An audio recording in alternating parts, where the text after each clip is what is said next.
Good morning, everyone. Continuing our series on awareness and omnipresence. And we're in Sayuja. Look at it. Last time we did the Sayuja Yogapada. This time we're doing Sayuja Yanapada. The Yanapada is also called the Sanmarga, meaning true path. For here God is our dearest beloved, implying transcendence of individuality and merger with the divine. The Patavi is Sayuja, union with God.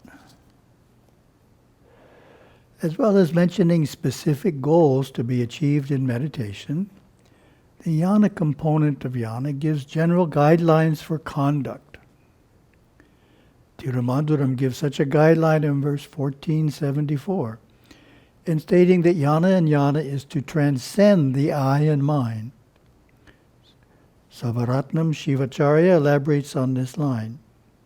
Yana with Yana is the discipline of being detached from the notions of I-ness and mine-ness.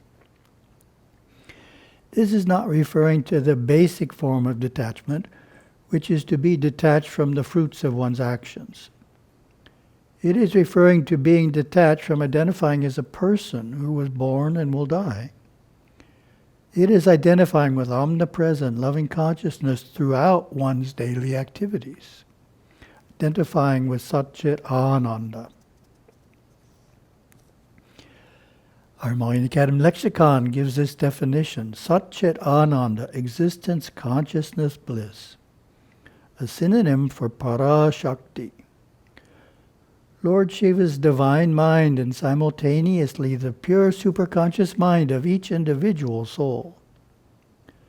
Satchit Ananda is perfect love and omniscient, omnipotent consciousness, the fountainhead of all existence, yet containing and permeating all existence. Also called pure consciousness, pure form, substratum of existence, and more. One of the goals of the meditator or yogi is to experience the natural state of the mind, Satchit Ananda, holding back the vrittis, mental activities, through yogic practices. Paramaguru Yogaswami had a terse way of stating this.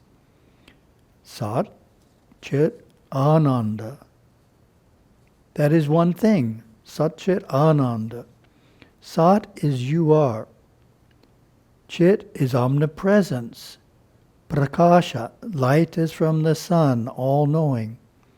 Ananda is bliss. They are three, but they are one. That is your nature. Another statement from Yogaswami is bliss, bliss, bliss. I am here, I am there, I am everywhere. To make sure his devotees didn't think that this was an attainment unique to him, he would also state, I am everywhere, you are everywhere, but you don't believe it. He also made seemingly outlandish statements such as, now I am sitting here, I am in England also, I am also in America. Not only was Yogaswami able to experience Satchit Ananda, he was able to utilize it to accomplish tasks at a distance. We can give initiation by thought to people in Singapore while remaining here in Sri Lanka. The state of living in Satchit Ananda is called Shiva Sayuja. The Mind Academy lexicon gives this definition of Shiva Sayuja, intimate union with Shiva, becoming one with God. The state of perpetual Shiva consciousness. Simultaneous perception of the inner and the outer. A permanent state of oneness with Shiva, even in the midst of ordinary activities. The aftermath or plateau which comes after repeated self-realization experiences. Rishi Tirumular says, Sayuja is the state of Jagratita, the beyond consciousness.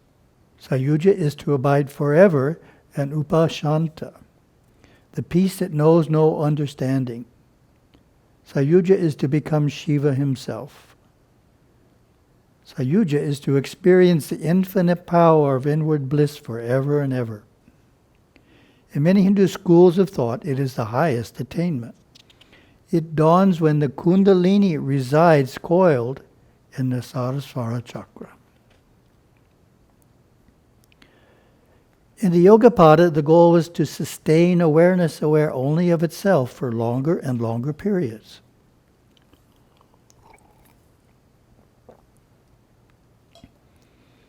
In the Yanapada, that practice is taken one step further in realizing the transcendental source of awareness. In the terminology of the Tattva system, the transcendental source is called Atattva. Other names for it are Parashiva, Nirguna Brahman. In the Shumchef language, realizing Atattva is called Im Kaif, the absence of Kaif. Mind Academy Lexicon definition, Atattva, non-category beyond existence.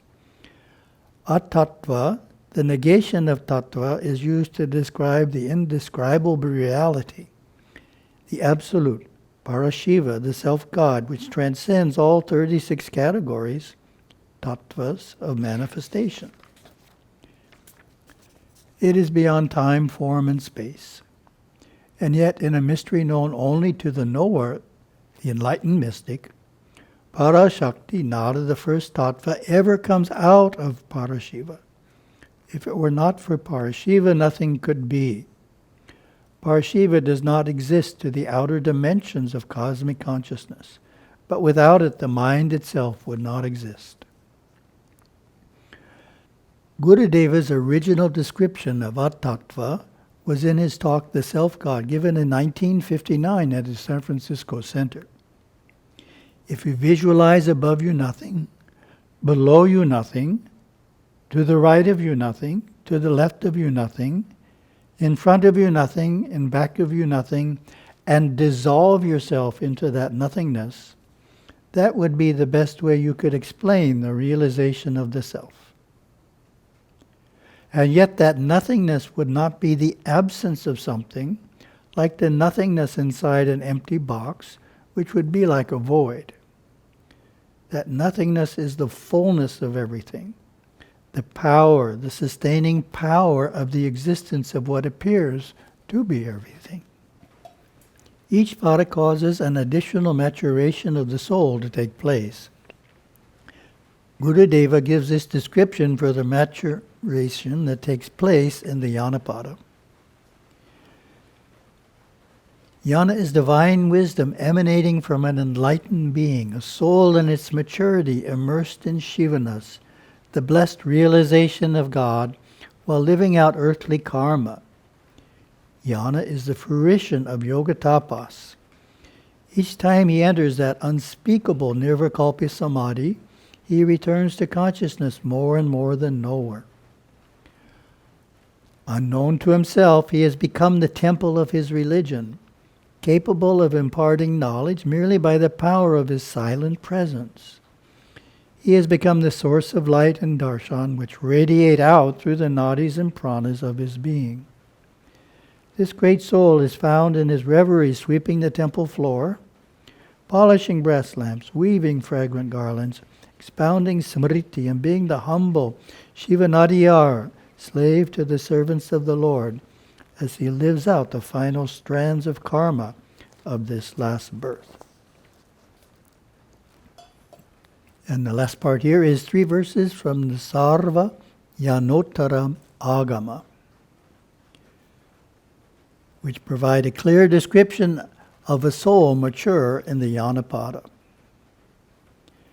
In this way, the seeker who is fully qualified to practice such supreme kind of meditation as instructed by the Guru, well versed in this Sarva Jnanotara Agama, becomes completely disentangled from all the bonds, evolves into all-knower, and becomes all-pervasive by the constant practice of non-dual meditation.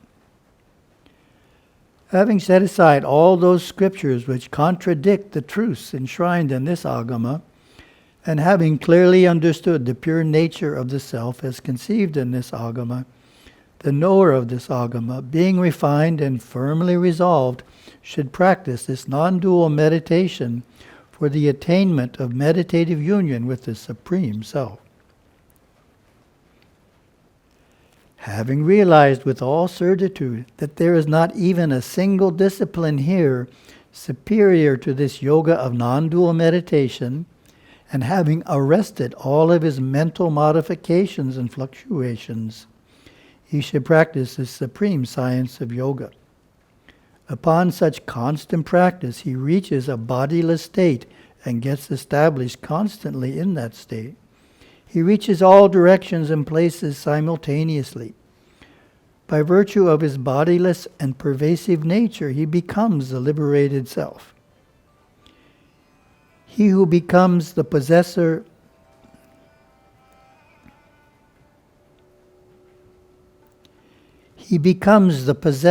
of all the exalted qualities of Lord Shiva, who presents himself simultaneously within and outside the universe, replete with movable and immovable existence.